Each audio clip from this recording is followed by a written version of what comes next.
സുഭാഷിതം digital ചാനലിലേക്ക് സ്വാഗതം. ഈ പാകിസ്ഥാൻ ഇടയ്ക്കിടയ്ക്ക് കിടന്ന് ബഹളം കാണിക്കും. എന്താണ് പാകിസ്ഥാൻ ഉദ്ദേശിക്കുന്നത് നമുക്കറിയത്തില്ല. ബംഗ്ലാദേശ് ചിലപ്പോഴൊക്കെ ബഹളം കാണിച്ചിട്ടുണ്ട്. ഇപ്പോഴത്തെ നേപ്പാളും ചെറിയ ബഹളം കാണിച്ചു തുടങ്ങി.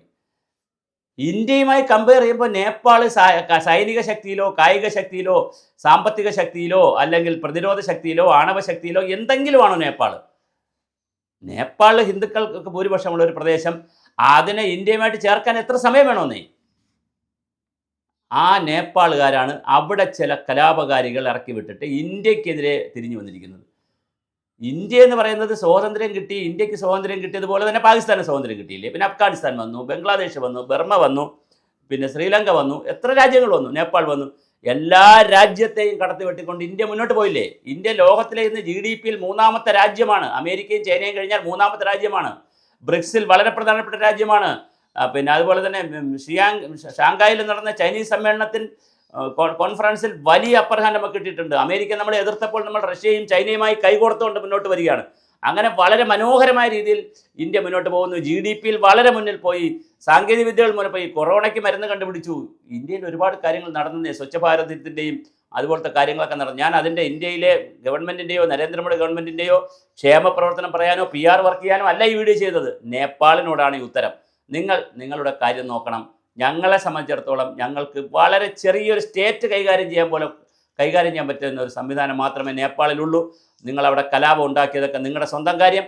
നിങ്ങൾ കലാപം ഉണ്ടാക്കുകയോ പുതിയ മന്ത്രിസഭയെ വയ്ക്കുകയോ പുതിയ പ്രധാനമന്ത്രി എടുക്കുകയോ തെരഞ്ഞെടുപ്പ് ഇപ്പോൾ 2026 മാർച്ച് 5-ന് തെരഞ്ഞെടുപ്പ് പ്രഖ്യാപിച്ചിട്ടുണ്ട്. നിങ്ങൾ തെരഞ്ഞെടുപ്പ് നടത്തുകയോ നിങ്ങളുടെ വഴിയിൽ ചിന്തിക്കുക. കമ്മ്യൂണിസ്റ്റ് പാർട്ടി അവിടെ അധികാരത്തിൽ വന്നു, ഉടൻ തന്നെ അവിടെ ബാൻ ചെയ്തു. എന്ത് ബാൻ ചെയ്തു? സോഷ്യൽ മീഡിയ ജെന്നിസെഡ് എന്ന് പറഞ്ഞ് കുട്ടികൾ തെരുവിൽ ചാടി, യുവാക്കളൊക്കെ തെരുവിൽ ചാടി, യുവതികളും ഒക്കെ. വലിയ കലാപം ഉണ്ടായി. കഴിഞ്ഞ ദിവസം ഉണ്ടായി കലാപം. അതൊക്കെ നിങ്ങൾ നോക്കിക്കോളൂ. ഇന്ത്യയുടെ കാര്യം നോക്കാൻ ഇന്ത്യക്കറിയാം. ഇന്ത്യ ഒരു ചേരിചേര നയത്തിൽ വിശ്വസിക്കുന്ന രാജ്യമാണ്. നമ്മൾ ഇന്ത്യയിൽ ഹിന്ദുക്കളാണ് ഭൂരിപക്ഷമുള്ളത്. അതും അറിയാമല്ലോ. ഇവിടുത്തെ ഇന്ത്യയിലുള്ള ഈ വിശ്വാസ പ്രമാണങ്ങളിലുള്ള ആരും തന്നെ ഒരു രാജ്യത്തെ ആക്രമിക്കാനോ വെട്ടിപ്പിടിക്കാനോ അതിർത്തി പിടിക്കാനോ ഒന്നും ഇന്ത്യ പോകാറില്ല, ഇതുവരെ പോയിട്ടുമില്ല. നമ്മളിന്ന് വിട്ടുപോയവരേ ഉള്ളൂ. അതുകൊണ്ട് നേപ്പാളിനോട് വളരെ സ്നേഹബുദ്ധിയാണ് പറയാനുള്ളത്.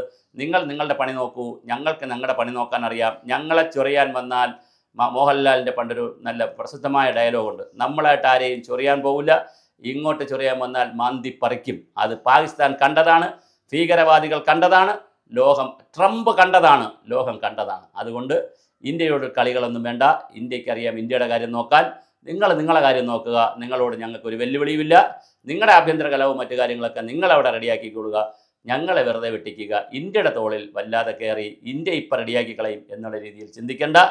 ആഗോളതലത്തിലും നിങ്ങൾക്കൊരു സപ്പോർട്ടും കിട്ടാൻ പോകുന്നില്ല. കാരണം അമേരിക്കയെല്ലാം വളരെ ക്ഷീണിച്ച് നിൽക്കുന്നൊരു സമയമാണ്.